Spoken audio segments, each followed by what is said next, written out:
Hello friends, welcome back to my channel Priyanka কর। তোমরা সবাই কেমন আছো? আশা করছি তোমরা সবাই খুব ভালো আছো আর আমরাও খুব ভালো আছি। এখন বাজে 12টা 10-15 বাজে।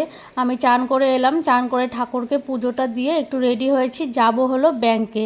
ছেলের জন্য আধার কার্ড বানাতে হবে, তাই আজকে আবার ব্যাংকে ডেকেছে। রেডি হয়ে বেরিয়েও গেলাম ঘর থেকে ব্যাংকে যাওয়ার জন্য। ছেলে তো চলে গেছে আগেই, আমি ওদের পিছু পিছু যাচ্ছি। সকাল থেকে কাজ করছিলাম, একদমই মনে ছিল না যে ব্যাংকে যেতে হবে। হঠাৎ করে মনে পড়লো আজকেই ডেকেছিল আধার কার্ডের জন্য, তাই ঝটপট করে রেডি হয়ে ঘর থেকে বেরিয়ে গেলাম। আর আজকে বাইরে দেখো প্রচণ্ড রোদ দিয়েছে। আমি বেশ কিছুদিন ওয়েদারটা খুব ভালোই ছিল, ঠান্ডা ঠান্ডা ছিল, এতটাও গরম ছিল না। কিন্তু আজকে যা রোদ উঠেছে, কালকেও রোদ উঠেছিল, আজকেও প্রচুর রোদ উঠেছে। এই দেখো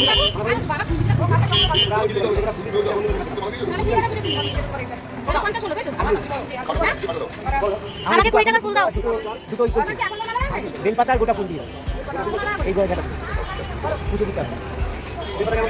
আয় আয় ব্যাস ব্যাস দুটো চারটে নিচে ব্যাস বেল পাতা আজি দুটো দেবে না। বেল পাতা দিয়েছো, তুলসী পাতা আর লাগবে না কিছু। না না, ওগুলো আমার লাগবে না। ব্যাংকে গেলাম তো ঠিকই, কিন্তু কোনো কাজ হলো না। ওনারা বললো সার্ভার নেই এখন, আবার 1:30টার দিকে যেতে। 1:30টার দিকেও আবার হবে কি না, তাই বললো সোমবারই এসো, সোমবারই হয়ে যাবে।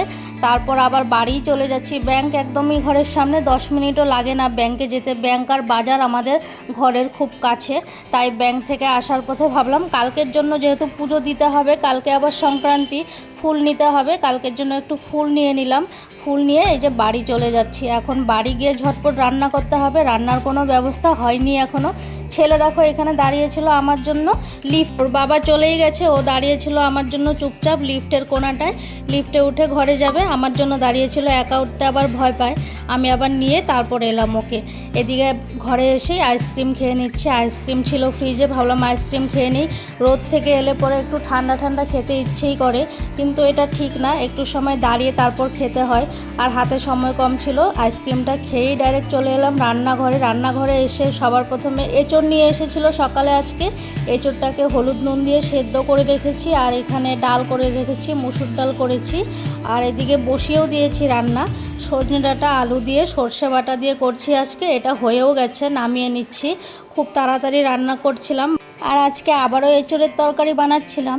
শিবরাত্রির আগের দিন বানিয়েছিলাম, সেই দিনেরটা পেঁয়াজ রসুন কিছুই দেওয়া হয়নি, তার জন্য খেতে এত একটাও ভালো হয়নি। আজকে একটু পেঁয়াজ দিয়েছি, রসুনটা দিইনি, আদা দিয়েছি, রসুন আমি দিই না। তারপর এখানে মশলাটাও করে নিলাম। আজকে এঁচড়ের তরকারিটা সত্যি ভালো হয়েছিল। আর সজনে ডাঁটা দিয়ে সর্ষে বাটা দিয়ে করেছি, এটা কিন্তু খুব ভালো হয়েছিল। ও খেয়ে বলছিল খুব ভালো হয়েছে। রান্না বান্না বসিয়ে রেখে তারপর এখানে বাসন জমা হয়ে গেছে কতগুলো, ভাবলাম একটু বাসনগুলো মেজে নিই। রান্না করতে করতে বাসনগুলো না মাজলে পরে আরও বাসন জমা হয়ে যায়।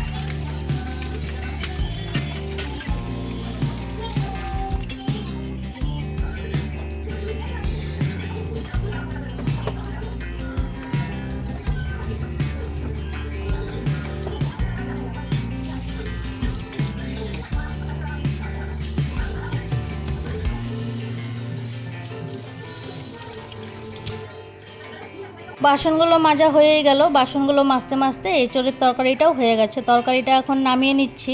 আজকে এঁচড়ের তরকারিটা ভালো হয়েছিল। আমাদের ঘরে এঁচড়ের তরকারিটা সবাই খায়, ছেলেও খায়, ও খায়, আর আমি তো খুব ভালোবাসি এঁচড়ের তরকারি। এদিকে তরকারিটা হয়ে গেল, বাসন কিন্তু আরও জমাও হয়ে গেছে, ওগুলোও মাজতে হবে। খেয়ে দিয়ে একবারে মাজবো। তো আজকের জন্য ভিডিওটা এখানেই শেষ করে দিলাম। সবাই খুব ভালো থেকো, সুস্থ থেকো। আবার দেখা হবে নতুন একটা ভিডিওতে। আর তোমরা যারা এখনও আমার চ্যানেলটিকে সাবস্ক্রাইব করোনি, আমার চ্যানেলটিকে সাবস্ক্রাইব করে রেখো নতুন নতুন ভিডিও পাওয়ার জন্য। আর যারা ভিডিও দেখো তাদেরকে অসংখ্য ধন্যবাদ। টাটা।